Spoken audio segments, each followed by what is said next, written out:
ने स्वतंत्रता दिवस मनाया।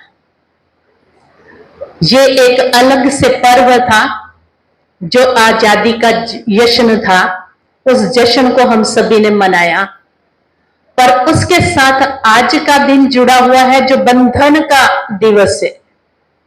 एक तरफ हम सभी आजादी चाहते हैं और एक ऐसा भी त्योहार है जिसको बंधन के नाम से जाना जाता है, पर उस बंधन में भी उतने ही उमंग से बंधना चाहते हैं जितना आजादी से बंधना चाहते हैं, आजादी पाना चाहते हैं। तो वास्तव में देखा जाए ये त्योहार कब से शुरू हुए, क्यों शुरू हुए, पीछे में लॉजिक क्या था? अगर दुनियावी रीति से देखा जाए तो सतयुग के अंदर इस त्योहार की जरूरत नहीं थी। क्यों? क्योंकि हम सभी आत्माएं पवित्र थी, शुद्ध थी, किसी के ऊपर कभी बुरी नजर नहीं थी, तो ऐसी रक्षा की कोई बात भी नहीं थी। हम सभी रक्षा में ही थे, सुरक्षा में ही थे, इसलिए कोई प्रश्न पैदा नहीं होता था। पर जैसे जैसे सतयुग से नीचे त्रेता और द्वापर तक पहुंचे तो आत्माएं जो शुद्ध थी वो विकारी पतित बनती चली गई। लेकिन जब मुस्लिम काल आया तो पर स्त्रियों पर नजर, उनको उठा करके ले जाना, उनके साथ जबरदस्ती शादियां करना, ये करना, पर्दा प्रथा भी चालू हुई, किसी के ऊपर किसी की नजर न जाए। दूसरी तरफ क्या हुआ? भाइयों से संकल्प कि आप रक्षा करोगे। वास्तव में देखा जाए शायद रक्षा कहने और रक्षा मांगने का कोई सवाल नहीं है, क्योंकि जहां हमारे रिश्ते हैं, संबंध है, वहां तो नेचुरल जागृति है ही है कि मेरी बहन है और इसका मैं रक्षा करने वाला हूं। तो केवल भाई ही रक्षक नहीं है, अगर जरूरत पड़े तो क्या माता पिता, चाचा, काका, मामा, क्या वो ये मना करेंगे कि हम रक्षा नहीं करते? शायद उस समय जो भी अवेलेबल होगा, चाहे अपना हो या बाहर का हो, पर जिसका जमीर जागृत है, जिसकी अंतर आत्मा जागी हुई है, वो हर एक व्यक्ति किसी बहन पर आई हुई आपदा के लिए छलांग मार करके खड़ा हो जाएगा कि अब मेरा फर्ज ये बनता है। और वो चीजें हम दुनिया के अंदर देखते भी हैं, कभी कभी किसी बस में, किसी राह चलते हुए कभी किसी पर आपदा आती है तो बहुत से लोग जिसको आप जानते भी नहीं हैं वो भी उस रक्षा के कार्य में आकर के भागीदार बन जाते हैं। इस तरह से ये रक्षा के सूत्र की बात चली, पर दिन प्रतिदिन ये त्योहार जो है अपनी गरिमा को खोते चले गए। त्योहार केवल नाम मात्र रह गए, ओनली एक फॉर्मेलिटी को पूरा करने के लिए। एक समय था जब बहन भाई के हाथ पर कच्चा मोली का धागा बांधती थी, पर धागा कच्चा होता था, रिश्ता बड़ा पक्का होता था। आज राखियां सोने चांदी की पक्की हो गई हैं, पर रिश्ते छोटी छोटी बातों में कच्चे होते जा रहे हैं, ये हम सभी देख रहे हैं। तो वास्तव में क्या ये राखियां किसी धन संपदा के अधीन थी क्या, या किसी मूल्य पर आधारित थी क्या? लेकिन देखा जाए तो ऐसा नहीं था। ये मन के भावों के रिश्ते थे, लेकिन आज रेशम की डोरियों में सिमट करके ये रिश्ते भी सिमटते जा रहे हैं। तो वास्तव में देखा जाए दुनियावी रीति रक्षा और सुरक्षा किसको चाहिए और क्यों चाहिए? पहली रक्षा है तन की रक्षा। अब तन की रक्षा कौन किसकी कर सकता है? आज आप अपनी बच्ची को बाहर जहां तहां पढ़ने के लिए भेजते हैं और आपको उसे अकेला ही भेजना पड़ता है, तब आप सदा उसके बॉडीगार्ड बनकर के नहीं रह सकते हैं। इसलिए हम सभी तन की रक्षा के लिए आज अपनी बच्चियों को सक्षम बनाते हैं। क्या बनाते? आप जुडो कराटे सीखो, आप तलवार चलाना सीखो, आप तीरंदाजी सीखो, आप अनेक तरह की रक्षा सुरक्षा के ऐसे विधि विधान सीखो कि अगर आपको कहीं जरूरत पड़ जाए तो आप अपनी खुद की रक्षा कर सको। अब क्या ऐसे सब प्रावधान करने से, विधि विधान करने से, क्या एक छोटी कन्या या बहन 4 बड़े बड़े ऐसे राक्षस प्रवृत्ति के लोगों से क्या अपनी रक्षा कर सकती? क्या कहेंगे? नहीं, क्योंकि उसमें उतनी ताकत थोड़े ही है। दूसरी रक्षा आती है धन की रक्षा। अब धन की सुरक्षा भी आप कैसे कर सकते हैं? आप लॉकर लगा सकते हैं, ताला लगा सकते हैं, आप कोई तरीका अपना सकते हैं, पर जब लूटने वाले आए तो तब आप हाथ खड़े करके चाबियां उनके हाथ में पकड़ाने के लिए विवश हो जाते हैं। यानी अपने धन की सुरक्षा भी आप स्वयं नहीं कर सकते, इसीलिए तो आप बैंक के लॉकर में जाकर के अपना सारा सामान रखते हैं ताकि उसकी सुरक्षा हो जाए। फिर आप देखते हैं अस्तित्व की रक्षा, आपके चरित्र की रक्षा, आपकी पवित्रता की सुरक्षा। और उस सुरक्षा के लिए क्या देखा जाता है? ना आप तन की रक्षा कर सकते, ना आप धन की रक्षा कर सकते, आप चरित्र की रक्षा के लिए भी क्या कर सकते हैं? दुनिया के अंदर सोचते हैं कि जब कन्या छोटी है तो मां बाप इसके रक्षक सुरक्षक हैं, अब जब बड़ी हो गई है तो इसकी शादी कर दो तो इसका पति इसका रक्षक हो गया। तो क्या इस दुनिया के अंदर रोज हम अखबारों में ये उल्टे सुल्टे कांड नहीं पढ़ते? तो क्या उनके मां बाप नहीं होते हैं जिनके साथ ये घटनाएं होती हैं? क्या उनके पति नहीं होते हैं जिनके साथ ये घटनाएं होती हैं? तो हम सभी देखेंगे पति भी है, मां बाप भी हैं, पर फिर भी इस दुनिया में हर दिन कोई ना कोई घटनाएं देखने में आती है। यहां तक देखा गया है वो समय जब द्रौपदी के कितने पति? 5 पति गायन किए गए, और केवल कोई अकेले में नहीं, किसी उस जगह नहीं, पर भरी सभा के अंदर जहां पूरे परिवार के मुखिया लोग बैठे हैं, और वहां भी क्या दिखाया गया? अपनों के द्वारा अपनों का ही चीर हरण हो रहा है, लाज पर आंच आ रही है।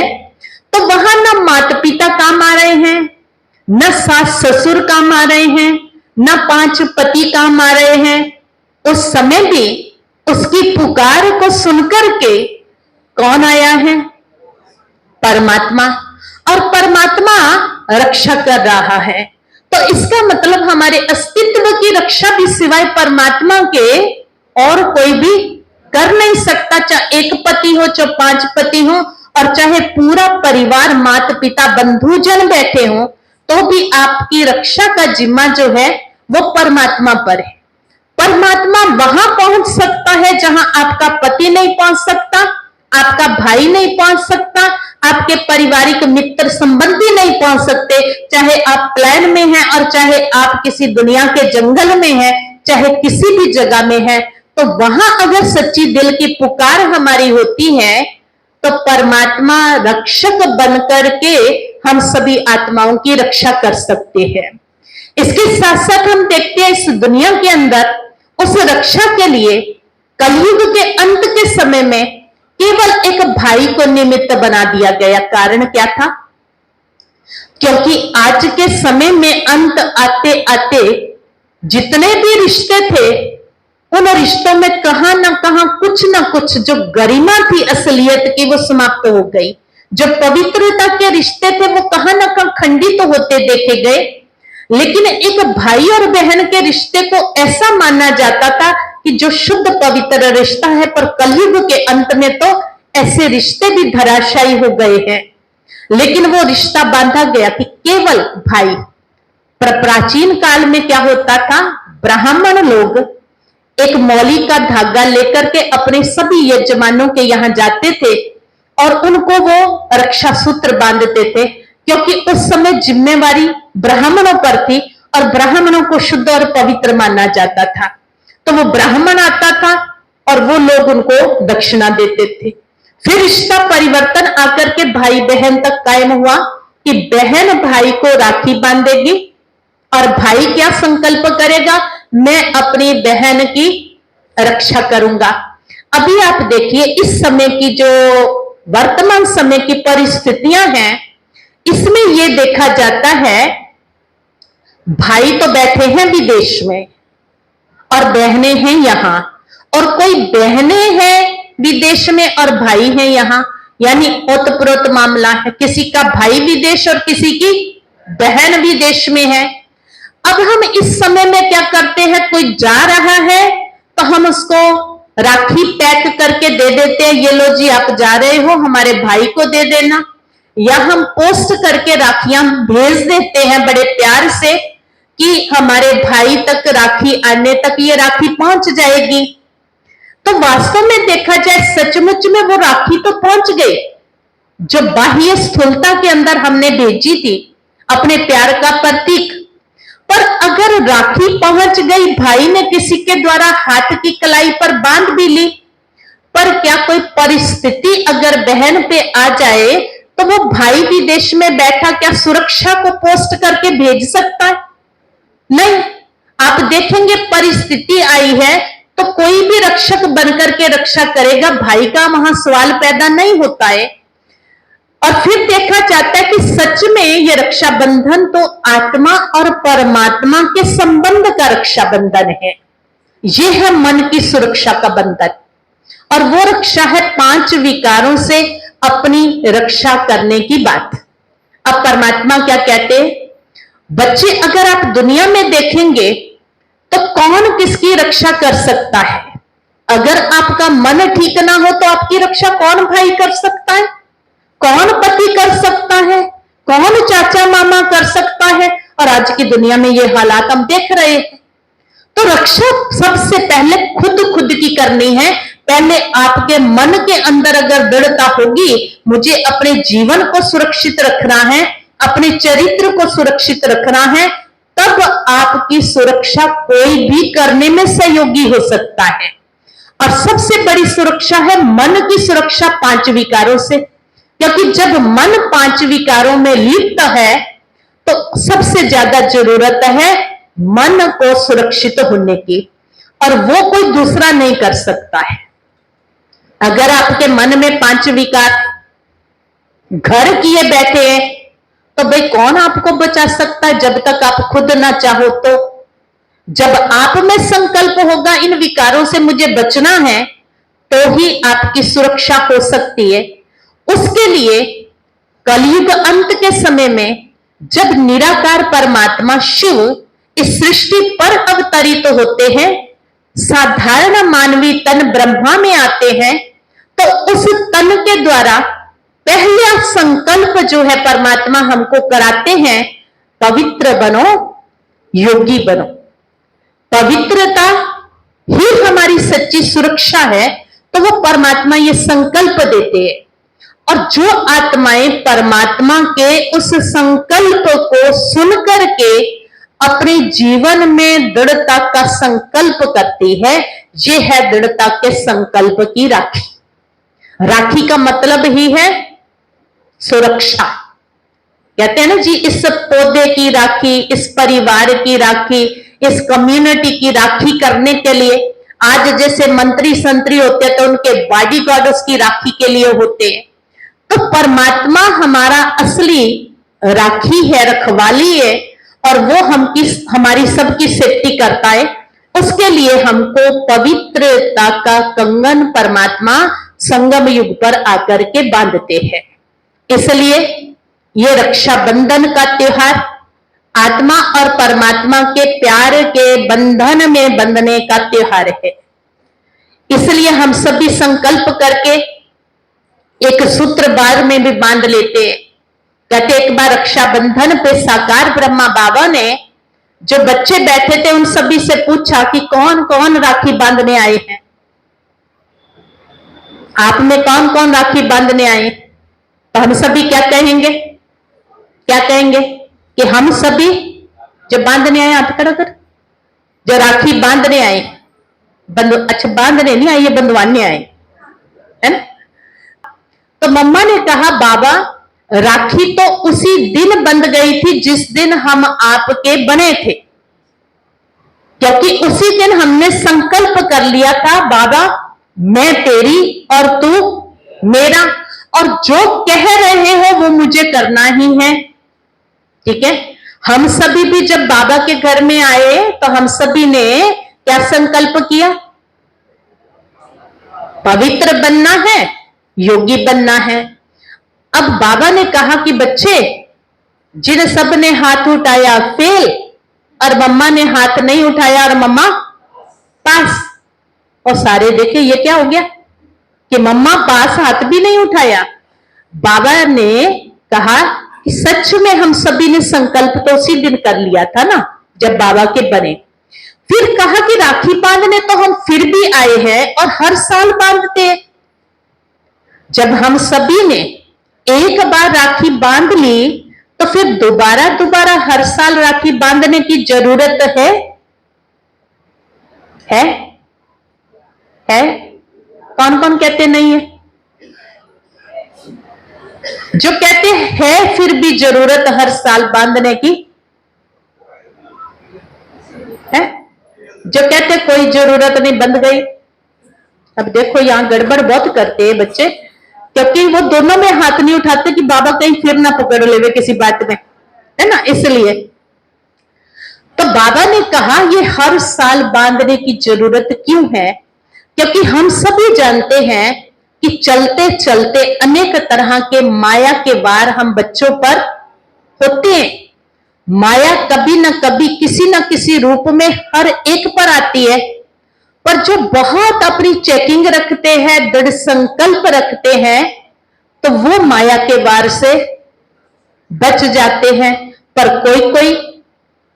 कोई हार भी खाते, पर जो हार खाते हैं वो फिर कभी कभी बिल्कुल डगमग भी हो जाते कि क्या करे, मेरा तो संकल्प, मेरा तो व्रत टूट गया। और जिसका व्रत टूट गया तो वो हारा हुआ होता है, ताकत नहीं रहती है। इसलिए बाबा ने हर साल राखी बांधने के लिए कहा, ताकि आपको अपने किए हुए दृढ़ संकल्प, अपने किए हुए वायदे, अपनी की हुई प्रतिज्ञाएं जो भगवान के साथ की हैं वो याद रहे। इसलिए आपको हर साल पुनः राखी बांधने की जरूरत है। अगर आप परिपक्व हैं तो और परिपक्व हो जाए, अगर आप थोड़ा हलचल में हैं तो आपका अपने ऊपर अटेंशन चला जाए और फिर से आप अपने उस संकल्प को पक्का करके आगे बढ़ सकें। इसके लिए बाबा ने कहा आप हर साल अपने उस संकल्प को दोहराने के लिए बाबा का रक्षा सूत्र बांधते हैं। और उस रक्षा सूत्र में दुनिया के तो आजकल रक्षा सूत्र किसी में नोट होगा, पैसा होगा, या किसी में डोरेमोन होगा, बच्चों के लिए होगी, तो किसी में कुछ कार्टून होगा। पर भगवान की जो राखी हम बांधते हैं उसमें तो स्वयं परमात्मा निराकार शिव ज्योति बिंदु स्वरूप विराजमान है। यानी मैं आत्मा परमात्मा के बंधन में, उसकी सुरक्षा में बंध रही हूं। यह हमारी राखी परमात्मा प्यार की राखी है। और दुनिया में भी राखी जो बांधते हैं तो राइट हैंड पे बांधते हैं, सज्जे हाथ पे बांधते हैं। और उस हाथ का भाव क्या है? क्योंकि जब भी किसी भी विकार के वशीभूत आत्मा होती है तो हमेशा उसका राइट हैंड ही अग्रणी होता है। अगर आप क्रोध के वश होते हैं, क्रोधवश आत्मा हुई है, पर हाथ कौन सा चलता है ना? क्या कहते हैं, एक दूंगा सीधे हाथ की, है ना? तो आपका राइट हैंड जब आगे जाता है तो आपकी कलाई पर बंधा धागा जो आपने संकल्प किया था वो आपको स्मृति दिलाता, पहले आगे वही जाएगा। यानी आपने प्रतिज्ञा की है। इसीलिए कोई कोई भाई बहने पूरा साल राखी बांध के रखते, यानी पूरा साल हमको स्मृति रहे, जब अगली राखी बंध जाएगी फिर पिछली को उतारते। वास्तव में बाह्य राखी तो टूट सकती है, खराब हो सकती है, उतार सकते हैं, परंतु इसको यहां बांधना है। रियली राखी बांधी तो आत्मा ने है, लेकिन आत्मा को राखी कैसे बंध सकती है? आत्मा तो निराकार है, ज्योति बिंदु स्वरूप है, आत्मा तो देखने में भी नहीं आती है, तो आप राखी आत्मा को कैसे बांध सकते? इसीलिए हमने शरीर के इस हाथ की कलाई पर राखी को बांधा। अगर आप सोचो कि आत्मा तो यहां है, तो हम आत्मा को वैसे नहीं बांध सकते, तो जहां आत्मा बैठी है यहां पे हम राखी बांध लेवे हैं? अगर कोई यहां बांध के चल दे, मेरी आत्मा तो यहां है और मुझे राखी आत्मा को बांधनी है, तो सारे लोग उसी को मुड़ मुड़ के देखेंगे और क्या बोलेंगे? सुकरू है ना, राखी सारी दुनिया हाथ में बांध रही है और ये है ना यहां पे बांध रहे हैं। तो इसलिए हम सभी ने हाथ पर, उस गलाई पर रक्षाबंधन को बांधा, और उस रक्षाबंधन को बांधने के पश्चात माथे में तिलक देते। राखी बांधना, तिलक देना, और तिलक में भी देखो लाल रंग और साथ में सफेद चावल। चावल जो होता है उसको अक्षत कहा जाता है। अक्षत का मतलब होता है अविनाशी, ठीक है? अक्षत का मतलब होता है बीज। तो आत्मा भी एक बीज है जो यहां भ्रिकुटी में बैठी है। तो परमात्मा ने कहा कि अपने इस आत्मा के बीज को, आत्मा के स्वरूप को आपको परमात्मा रंग में रंगना है, ठीक है? जब आत्मा परमात्मा के रंग में रंग जाएगी, तभी वो पवित्रता का दृढ़ संकल्प कर सकेगी, बुराइयों से बचने का दृढ़ संकल्प कर सकेगी। जब तक आत्मा को परमात्मा के प्यार का रंग नहीं लगा, उसके ज्ञान का रंग नहीं लगा, तब तक आत्मा अपनी रक्षा नहीं कर सकती है, क्योंकि वो और संगों में रंगी पड़ी है। इसलिए ये तिलक लगाना आत्म रूप में टिकने का प्रतीक है, और जो आत्म रूप में टिक जाते हैं, ये टीका लगाते हैं मैं आत्मा हूं, तो उनकी विकारों से सुरक्षा होती है। ये है सच्ची राखी। और फिर राखी बांध करके हम मुख मीठा कराते। अब मुख मीठा, आज तो बड़े सारे लोग मीठा खाने के लिए बंदाईमान है, क्या करे, खा ही नहीं सकते। क्यों? क्योंकि शारीरिक व्याधियां, शुगर। और वैसे भी देखो तो इस दुनिया में आप जो मार्केट का एक दो को लाके खिलाएंगे, और आज देखो गाय भैंस से कोई पालना नहीं चाहता, और मार्केट में खोआ और दूध इतना अवेलेबल है कि आपको कहो क्विंटल चाहिए, 2 क्विंटल, 10 क्विंटल, कहते मिल जाएगा। कहां से मिल जाएगा? गोलेंगे सर्फ साबुन पता नहीं क्या क्या, और आपको तैयार करके दूध भी मिलेगा और खोआ भी मिलेगा। यानी नकली चीजें, नकली दुनिया, नकली चीजें, और खा खा करके क्या होगा, है ना, शारीरिक व्याधियां। इसलिए उस मुख मीठा करने से भी बचते, पर फिर भी क्या करे, रीति रस्म के अनुसार बहन जाएगी, राखी भी ले जाएगी, तो कुछ ना कुछ मीठा भी लेकर के ही जाएगी। तो मुख मीठे का मतलब केवल मात्र एक पीस उसके मुख में डालना नहीं, लेकिन परमात्मा कहते रियल मायने में मीठा बनना। परमात्मा कहते मुख ऐसा करो कि जिसमें से मधुर शब्द निकले और जिससे किसी को दुख ना हो, ऐसा परमात्मा हमें मुख मीठा कराते हैं। यानी जो हमारा स्लोगन है, कम बोलो, धीरे बोलो और मीठा बोलो, वो मुख मीठा कराना है। अगर आप सोच करके देखो कि ये रक्षाबंधन का इतना प्यारा त्योहार, और हम चले जाए, राखी भी ले जाए और प्यार से मिठाई भी ले जाए, और उसके साथ साथ आजकल कपड़े वपड़े ले जाने का भी रिवाज है, वो भी आप ले जाएं। और आजकल के दिनों में जैसा त्योहार होता है ना, वैसे ही वो भी दिखाते रहते, बना बना के, फटाफट बुआ आ गई है पैसे लेने, है ना, ऐसे ऐसे बातें भी दिखाते रहते हैं। जबकि ना भाव लेने वाले का ऐसा है, ना देने वाले का ऐसा है, लेकिन भाव तो फिर भी प्यार की भावनाओं का है। और उसके साथ साथ क्या है कि अपनों के द्वारा अपनों के लिए दुआएं करना, ये भाव है त्योहारों का, ना कि ये पैसे की लेन देन का त्योहार है। तो इस तरह से मुख मीठा करना माना आपसे वो खुश हो, आप उनसे खुश हो, ये है सच्चा त्योहार का मीनिंग। और साथ ही साथ फिर राखी बांध करके हम उसके बदले में खर्ची देते हैं। भाई ने बहन को कुछ ना कुछ गिफ्ट, कुछ ना कुछ पैसा दिया। और जब छोटे होते थे असली त्योहार तो तब ही होते थे। वो राखियां बंधवाते थे, साथ में 2 थप्पड़ मारते थे और थोड़ी देर के बाद अपने 10 रुपए भी, और 10 के बजाय वो जो दूसरे ने दिए होते थे वो भी साथ में लेके चलते बनते थे। तो माना उस टाइम में क्या था, प्यार का त्योहार था। लेकिन जैसे जैसे बड़े होते चले गए ना, तो जैसे हम बड़े हुए तो त्योहारों के अंदर भी कुछ उस रूप ने आकर के घर कर लिया। तो इसलिए परमात्मा ने कहा कि रियल में राखी में खर्ची क्या है। ये पैसा तो कलयुग में आकर के प्रधान हो गया है।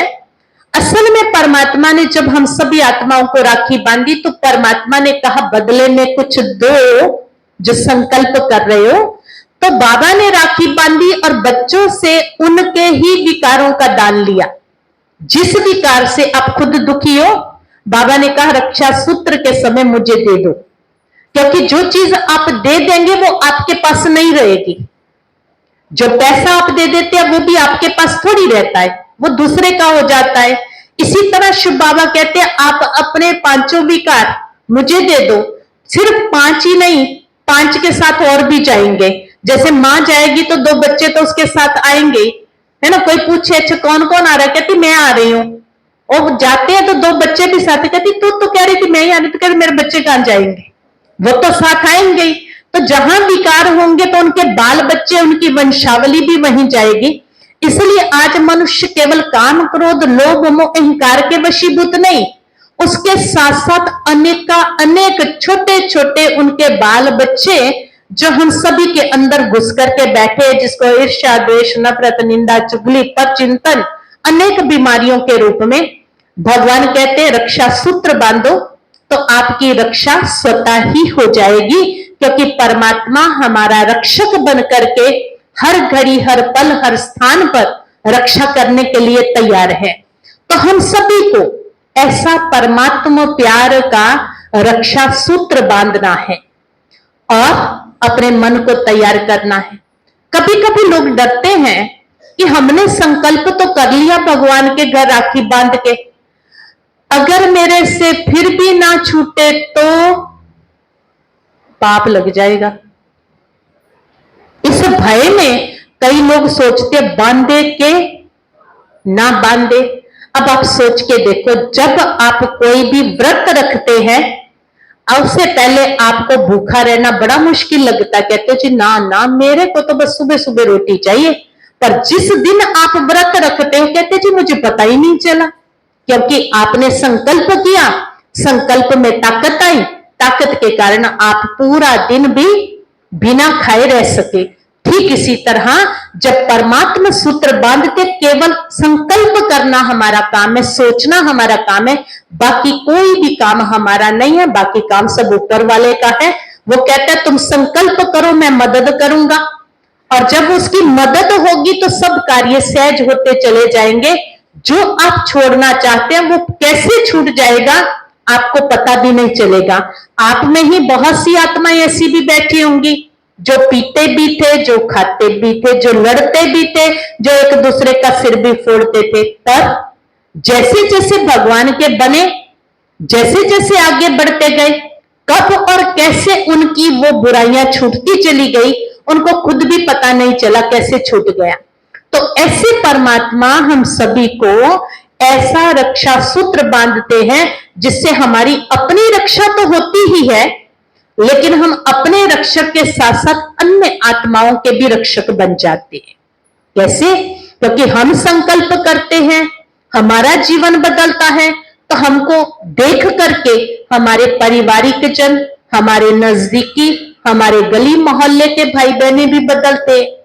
तो सबसे पहली बात बाबा जो हमको कहते, बच्चे केवल मात्र इस राखी को बांधते एक संकल्प जरूर करना है, क्योंकि वर्तमान समय की जो परिस्थितियां हैं और जहां असुरक्षा का माहौल है जीवन चरित्र के लिए। आज के समय में सब दुनिया खतरे में है। आज दुनिया के माहौल से देखो, विश्व युद्ध की रीति से देखो, सिविल वार की दृष्टि से देखो या चारित्रिक पतन की दृष्टि से देखो, तो सब असुरक्षा में फील कर रहे हैं।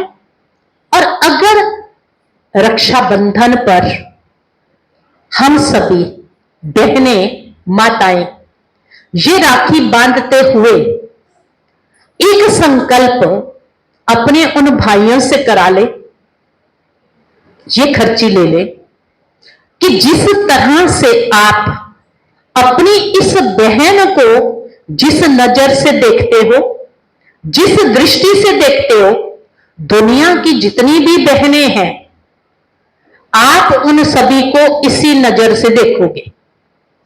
अगर केवल मात्र ये रक्षा सूत्र पर रक्षा सुरक्षा की खर्ची रूप में हम ले ले, तो मैं समझती हूं कि दुनिया में जितनी भी गलत घटनाएं घटती हैं, उन घटनाओं को अंजाम देने वाले किसी के भाई हैं, किसी के बाप हैं, किसी के पति हैं, किसी के वो चाचा मामा हैं। और अगर ऐसा, क्योंकि सबकी बहनें हैं, तो अगर ऐसा संकल्प हर बहन अपने उन प्रियजनों से करा ले, तो आज जो असुरक्षा का माहौल है और जिसके लिए आज संकल्प करने और कराने की जरूरत है, तो मैं समझती हूं सारी दुनिया ही सुरक्षित नहीं हो जाएगी।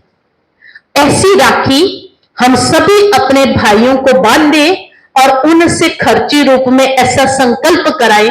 अगर हर भाई के मन में यह भावना पैदा हो जाए, पहला एक समय था जब ऐसा था, गांव की बेटी के प्रति हर एक की नजर होती थी कि गांव की बेटी माना सबकी। आज गांव की बेटी छोड़ो, परिवारों में शादियां हो रही है। गांव में शादी छोड़ दो, अपने सगे और अपने नजदीकियों में ये अपवित्रता का माहौल सारी दुनिया के अंदर घर कर चुका है। और आज उस माहौल को बदलने के लिए हम सभी को अपने संकल्पों को दृढ़ करने की जरूरत है। और जब हमारा संकल्प दृढ़ होगा, हमारी दृष्टि बदलेगी, हमारी वृत्ति बदलेगी, हमारे विचार बदलेंगे, तो ये संसार बदलेगा। और बहुत जल्दी ये नर्क की दुनिया बदल करके सतयुगी स्वर्ग की दुनिया आएंगी। और वह स्वर्ग की दुनिया जब आएगी, तो फिर वहां किसी की रक्षा और सुरक्षा का प्रश्न नहीं पैदा होगा। फिर ना बॉर्डर पर सुरक्षा चाहिए होगी, ना घर में सुरक्षा के लिए कोई को पहरे देने पड़ेंगे, लेकिन सब सुरक्षित होंगे, सब स्वच्छ मन वाले होंगे। ऐसा रक्षा सूत्र जब संगम युग पे बांधा जाएगा, तो बहुत जल्दी स्वर्ग आएगा। ऐसे संकल्पों के, इस पवित्रता के रक्षाबंधन की, परमात्मा के प्यार में बंधने की आप सभी को बहुत बहुत दिल से मुबारक हो, मुबारक हो, मुबारक हो। ऐसे संकल्पों की राखी हम सभी शिव बाबा से बंधवाएंगे। स्वयं भगवान आया है कलयुग अंत के समय और हम सब के लिए ये रक्षा सूत्र लेकर के आया है।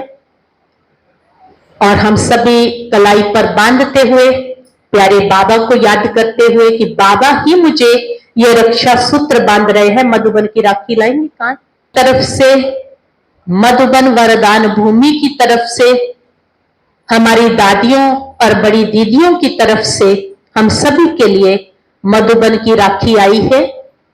ऐसा ही संकल्प करेंगे कि ये राखी मेरे लिए है। भगवान ने, दादियों ने मेरे लिए ये राखी भेजी है और जिस प्यार से दादियों ने भेजी है, उसी प्यार से मुझे इस रक्षा सूत्र को स्वीकार करना है। दिल पर रखते हुए, अपने नैनों पर रखते हुए, जैसे बड़ी श्रद्धा से लोग माथे पर रखते हैं, इतने भाव और भावनाओं से बाबा के इस रक्षा सूत्र को हमें बांधना है। और मधुबन से दादी जी का पत्र भी हम सभी के लिए आया है। और इस बार रक्षाबंधन पर विशेष एक प्रतिज्ञा भी आई है कि सबको प्रतिज्ञा करानी है, क्योंकि प्रतिज्ञा माना ही दृढ़ संकल्प। तो वो प्रतिज्ञा भी करेंगे हम सभी और दादी जी का पत्र भी सुनेंगे। तो पहले